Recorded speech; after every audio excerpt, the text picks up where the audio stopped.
Assalamu alaikum warahmatullahi wabarakatuh. Alhamdulillahi rabbil alamin, wala aqibatu lilmuttaqin, wala udwana illa ala dhalimin, ama ba'd. Baada bismillahi, na kumshukuru Mwenyezi Mungu subhanahu wa ta'ala, na kumtakia ziada za rehma bwana Mtume Muhammad sallallahu alaihi wasallam. Ndugu zangu watazamaji wetu wa channel yetu hii ya Msimu Online TV, siku leo kwa mapenzi yake Allah subhanahu wa ta'ala tumerejea tena na tumekuja na mada adhimu kabisa inayosema nyumba hizi nne Allah anazimiminia riziki kwa wingi sana. Nyumba hizi nne zinamiminiwa riziki kwa wingi. Nyumba hizi nne zinamiminiwa riziki kama mvua.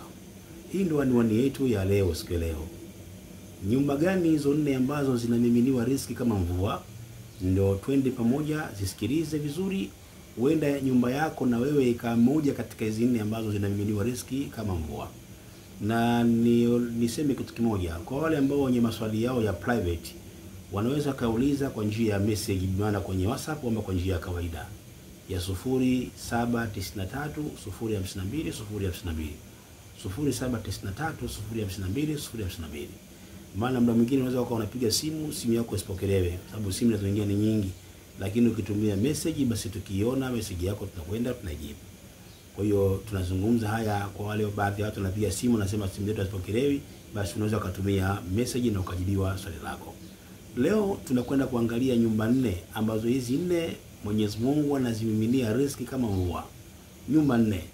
Inshallah kuwa pamoja na mimi, kuwa sajari na mimi ili uone kwamba je, nyumba yako zipo katika hizi nyumba nne, na kama hazipo basi jitahidi sana na wewe nyumba yako iwe moja katika hizi nyumba nne ambazo Mwenyezi Mungu anazimiminia riziki kama mvua. Wallahi ni raha sana ukizijua na ukazifahamu na ukaweza kuzifanyia kazi. Lakini waombe wale ambao wanapita katika video zetu hizi na hawajasubscribe, basi wasubscribe, kwa sababu faida yake kwamba kila mada tukitoa wewe unakuwa mwanzo kuipata mada na darasa kama hilo. Msimbo Online TV imekuja kwa ajili ya kufundisha adhkari, kufundisha dua, tafsiri za ndoto, elimu hii ambayo watu wengi sana wanakuwa hawana kujua mtu akiota hivi na kuaje. Kwa hiyo ukiwa katika channel yetu hii basi faida hii unakwenda kuipata tena bure kabisa bila gharama ya aina yoyote ile. Inshallah sasa andaa peni na karatasi, twende katika mada na usiache kulike. Ndio maana mara nyingi baada ya darasa zangu huwa nawafanyia dua wale ambao wanakuwa na like darasa zetu hizi, kwa sababu hao wanaonekana kupenda masomo ambayo kwamba tunakuwa tunayatoa. Inshallah twende sasa tukaziangalie nyumba hizo nne ambazo zinamiminiwa riziki kama mvua.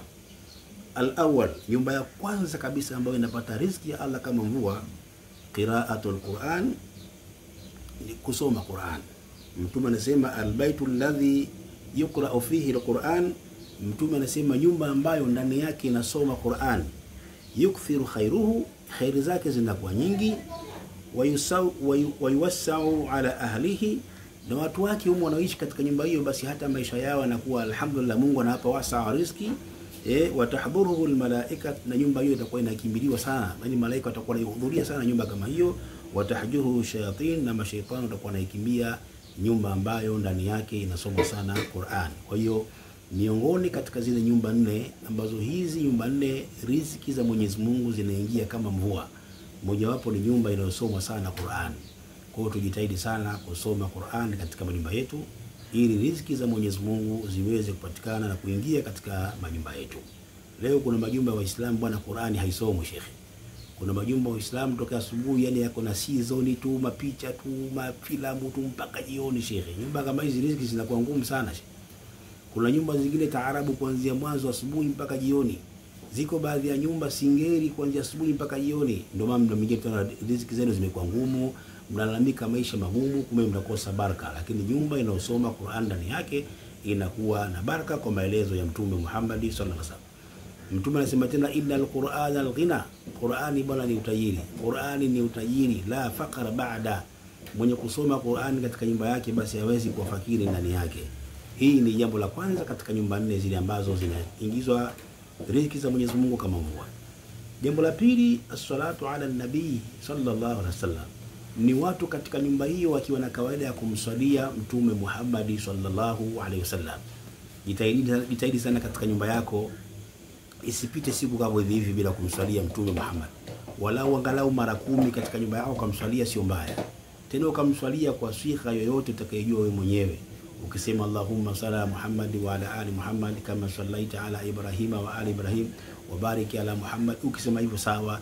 La ukisema Allahumma salli ala Muhammad wa ali Muhammad, yoyote utakayesema wewe swika yote, lakini usijitahidi sana katika nyumba yenu mumsalie sana Mtume Muhammad, kwa sababu ndani yake kunaongeza riziki katika nyumba yenu. Hili jambo la tatu.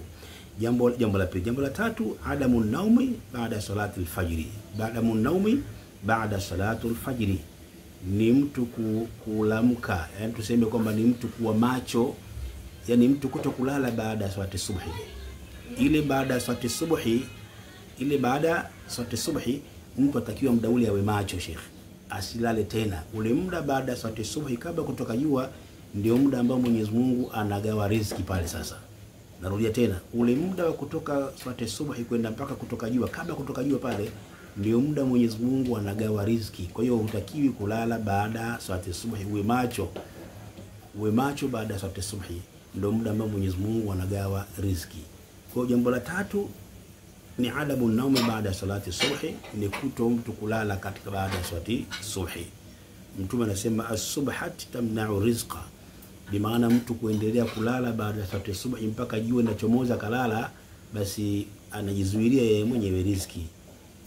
Burika li ummati fi bukuriha. Haya ni maneno ya Mtume Muhammad sallallahu alaihi wasallam. Kwa hiyo jambo la tatu ambalo linateremsha riziki katika nyumba, Mwenyezi Mungu anamimina riziki kama mvua katika nyumba yenu, ni wale watu ambao wenye desturi ya kuamka subhi na kuswali subhi, lakini baada ya swala wanakuwa hawalali, yani mpaka jua linapochomoza. Ule muda kutoka subhi mpaka jua linapochomoza ndio muda ambao Mwenyezi Mungu anagawa riziki. Sasa wewe ukiwa unalala muda ule, shekhe wangu, huo mtihani. Ukiwa unalala muda ule shekhe, mtihani shekhe. Haya ni maneno, kwa tujitahidi sana katika muda hii, tusicheze mbali, ni muda wa riziki, na haya ni maneno yake Mtume Muhammad sallallahu alaihi wasallam. Kwa hiyo jambo la tatu linalofanya nyumba imimiliwe riziki na Mwenyezi Mungu kama mvua ni watu kuamka mapema kabla subhi wakaswali, na baada ya kuswali watu wakawa macho mpaka jua linapochomoza, ni muda ambao Mwenyezi Mungu anagawa riziki. Jambo la nne, an-nikaha, ndoa kwa maelezo ya Mtume inaleta riziki. Anasema Mtume iltamisu rizqa bin nikah. Mtume anasema itafuteni ndoa katika riziki. Anaweza mtu akajua itafuteni riziki katika ndoa. Anaweza mtu akauliza ndoa inaleta vipi riziki? Nitakwambia kitu kimoja. Inawezekana mimi nimeoa, lakini riziki yangu iko na mitihani sana. Pengine ule mke nilomuoa, sasa ule mke nilomuoa kwa naye yeye hatafuti, yeye yuko nyumbani. Kwa hiyo riziki ya ule mke wangu Mungu anaipitishia kwangu mimi. Haya ndio maneno ya Mtume Muhammad. Kwa hiyo riziki ya mke wangu Allah anaipitishia kwangu mimi.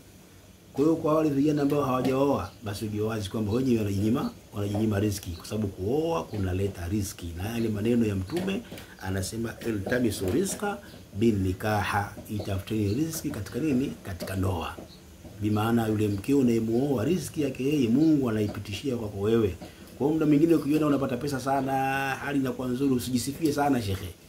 Usijione wewe una akili nyingi sana shekhe. Muda mwingine Mungu anaipitisha riziki kutoka Qur'ani, kutoka kwa mke wako. Riziki yake yeye inatoka kwako, inapita kwako wewe. Hii ndio maana yake shekhe. Kwa hiyo katika yale mambo manne ambayo yanamimina riziki katika nyumba kama mvua, moja wapo ni nikaha, kuoa, na yani maelezo yake Mtume wetu Muhammad sallallahu alaihi wasallam. Kwa hiyo inshallah ndugu zangu, leo tuishi hapa.